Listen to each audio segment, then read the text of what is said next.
დევნილების საკუთარ სახლებში ღირსეული და უპირობო დაბრუნება, მშობლიურ ენაზე განათლების მიღების უფლების აგრძელვა და მოსახლეობის უკანონო დაკავებები. ეს საკითხები განიხილება ჟენევაში, სადაც საერთაშორისო მოლაპარაკებების 64 რაუნდი იმართება.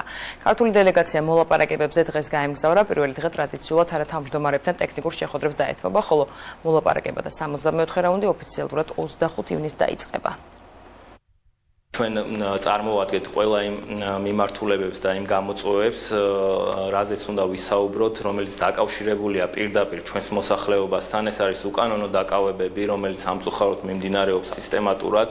შესაბამისად, ჩვენი მხრიდან საერთაშორისო პარტნიორებთან ერთად აუცილებლად მოვვითხოვთ მათ უპირობო გათავისუფლებას, ასევე ჩვენი დევნილების დაბრუნებას მათ საკუთარ სახლებში და უმთავრესი პრიორიტეტი ასევე იქნება ქართულ ენაზე სწავლა ოკუპირებულ ტერიტორიაზე, რადგან ამ მიმართულებით გვაქვს ძალიან დიდი გამოწვევები, შესაბამისად ეს ფორმატი გვაძლევს საშუალებას, რომ კომპლექსურად აღნიშნული საკითხები განვიხილოთ.